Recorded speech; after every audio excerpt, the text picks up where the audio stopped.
Halo teman-teman, salam sehat selalu untuk kita semua, salam sejahtera dengan saya Bung Ropan. Dan kali ini saya akan berbicara mengenai Manchester United atau MU. Yang kita tahu bersama bahwa MU pada musim lalu berada di posisi ketiga di akhir klasemen yang dijuarai oleh Manchester Biru, tetangga mereka. Ya, dan bahkan Manchester City di bawah Pep Guardiola mampu merebut treble winners. Mereka meraih Piala FA, IPL, dan juga mengunci dengan juara di UCL atau di Liga Champions setelah mengalahkan Inter Milan di final. Dan pada musim yang akan datang, tentunya Manchester Biru sebagai juara bertahan masih tetap dia unggulkan.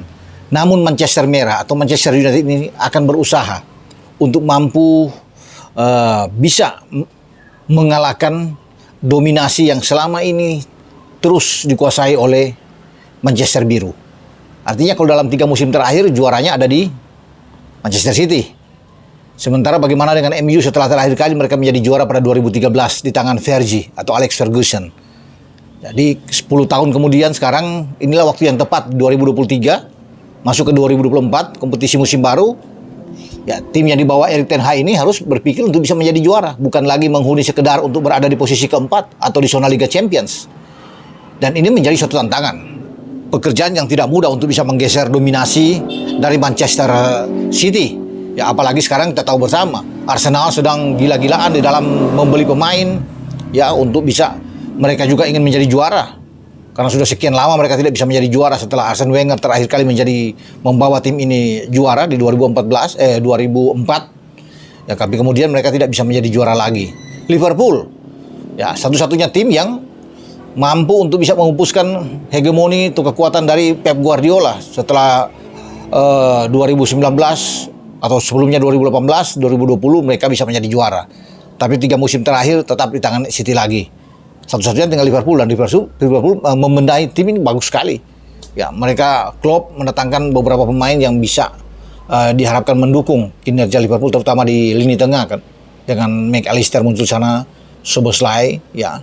Dominic yang ikut bisa meramaikan posisi di sektor tengah bagi Liverpool. Jadi Liverpool tetap bisa menjadi ancaman kuat untuk bisa menjadi juara di IPL. Tapi kembali dengan Manchester United ini, mereka sudah bisa mendapatkan striker muda yang berada di garis depan atau di nomor 9 yang mereka cari-cari, Rasmus Højlund.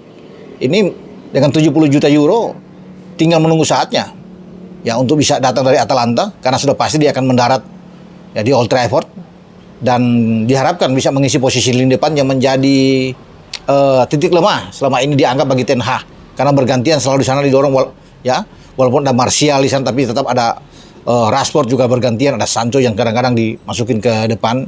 Itu yang membuat mereka sekarang harus butuh benar-benar pemain nomor 9, dan itu ada di Højlund, pemain muda dari Denmark ini ya, masih 20 memang. Dan dia diharapkan untuk bisa menjadi pencetak gol terbanyak untuk bisa bersaing dengan Erling Haaland yang ada di City. Nah, kita akan tunggu kedatangan dari seorang Rasmus Højlund ini ketika dia dikontrak sampai 2028 dengan opsi perpanjangan 1 tahun. Saya kira dia bisa menjadi predator yang mengerikan di IPL. Nah, ini juga tentunya akan mengancam posisi dari Marcus Rashford yang bisa bergeser turun, bisa menjadi seorang yang bermain dari sisi flank ya di kiri. Ya, kemudian di kanan ada Anthony, sehingga persaingan itu makin tinggi karena ada Sancho juga yang ada Garnacho juga yang bisa memberikan persaingan di depan. Tapi posisi untuk striker nomor 9 pasti akan diambil alih oleh Rasmus Højlund. Kalau di belakang dia Bruno Fernandes sudah oke lah sebagai kapten ke-11, dia tetap akan menjadi tumpuan harapan.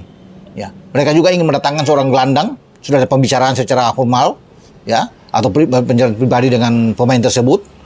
Amrabat Sofyan dari La Viola Fiorentina ya, mungkin dia akan diambil dengan 30 juta euro ya, gaji dia mungkin sekitar 4 sampai 4,5 juta pound per musim.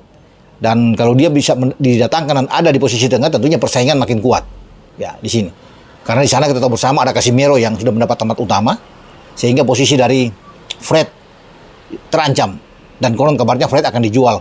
Mungkin Galatasaray akan mengambil Fred. Ada 5 sampai 6 pemain yang akan dilepas oleh manajemen MU. Ya, termasuk Martial juga, ada Scott McTominay. Tominay juga pemainnya pikir layak untuk dipertahankan, ada di garis di tengah ya. Mereka masih punya Eriksen juga yang ada di sana. Jadi sebenarnya kekuatan bagi MU ini oke. Apalagi sebelumnya kita tahu bersama mereka sudah bisa mendatangkan Mason Mount dari Chelsea, dan pasti Mason Mount juga akan siap menambah tempat. Tinggal bagaimana nantinya kita akan lihat dengan pola apa yang akan dikembangkan oleh Erik ten Hag. Karena tidak mungkin Mason Mount dibeli dengan begitu mahal, kemudian dia hanya menjadi penghuni bangku cadangan. Pasti dia akan bisa mendapatkan tempat satu di depan, di tengah. Nah, tinggal kita melihat apakah akan bermain dengan lebih banyak gelandang. Tentunya kalau ada Højlund di depan, kemudian gelandang bisa menjadi ada 4 pemain yang ada di tengah. Selain Bruno, ada Casemiro. Kalau Amrabat masuk, Amrabat akan mendapat juga tempat utama di sana. Dan Mason Mount sebagai seorang gelandang serang. Berarti bisa mengorbankan di antara satu flank, apakah Anthony atau dengan Marcus Rashford. Ya, kalau bisa dilihat, dan bisa juga kalau Amrabat masuk karena punya posisi yang karakter yang tepat seperti dengan Casemiro, ya mungkin Mason Mount dan Casemiro yang berada di posisi gelandang lebih dalam, sementara Bruno ada di depan mereka, dan Anthony Rashford ada berada di sisi kiri dan kanan. Itu saya pikir formasi sementara yang menurut saya bisa dilakukan oleh Erik ten Hag. Kalau di belakang kan sudah tahu bersama, ada Onana di bawah Mister mengganti De Gea, sementara Luke Shaw ada sana dan Wan-Bissaka yang masih bisa ditampilkan walaupun mereka masih punya Dalot.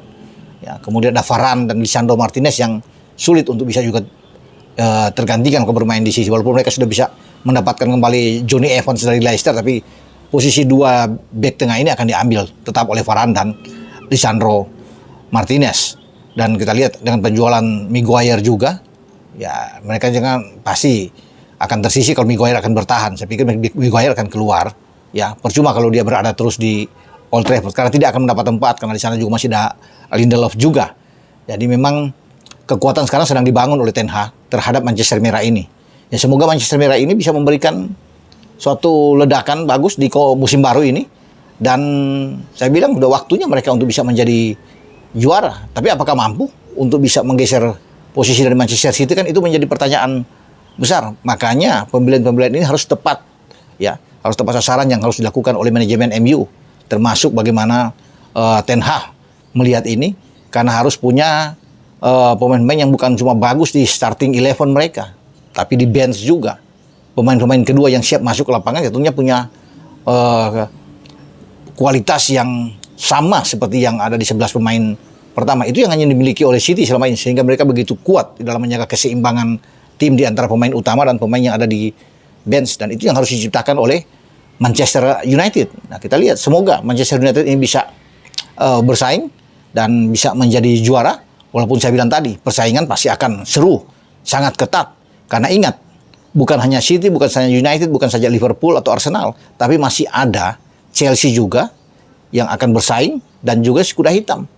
Ya, bukan lagi kuda hitam sebenarnya mereka. Newcastle United. Bahaya juga. Ketika mereka menjadi peringkat keempat pada musim kemarin, ya mereka sudah bisa menebar ancaman untuk bersaing tentunya menjadi juara lagi. Ya, bukan hanya untuk datang di posisi 4 besar lagi. Jadi memang menarik di IPL ini yang kita akan tunggu untuk melihat, ya, siapa yang akan menjadi juara pada musim depan dengan pembelian pemain yang gila-gilaan tentunya yang terjadi. Tapi khusus kali ini saya membahas tentang MU yang saya harap mereka harus bangkit lagi dengan Erik ten Hag. Kalau tidak, bukan tidak mungkin juga, Erik ten Hag akan tergeser dan ada pemecatan. Bisa saja itu terjadi. Dan itu kan sudah dialami oleh pelatih-pelatih setelah Fergie banyak, ya. Termasuk Louis van Gaal, di sana sudah banyak, David Moyes, ya, seorang Mourinho juga, ya. Solskjaer juga mengalami hal-hal yang sama. Semoga Ten Hag tidak mengalami hal ini dalam 1-2 musim ke depan. Tentunya akan dilihat dengan formasi dari performa dari MU sendiri. Kalau kurang bagus, ya resikonya itu terjadi pemecatan. Tapi semoga tidak, dan Ten Hag bisa membawa MU ini terbang tinggi. Sampai di sini dengan saya, Bung Ropan. Ciao.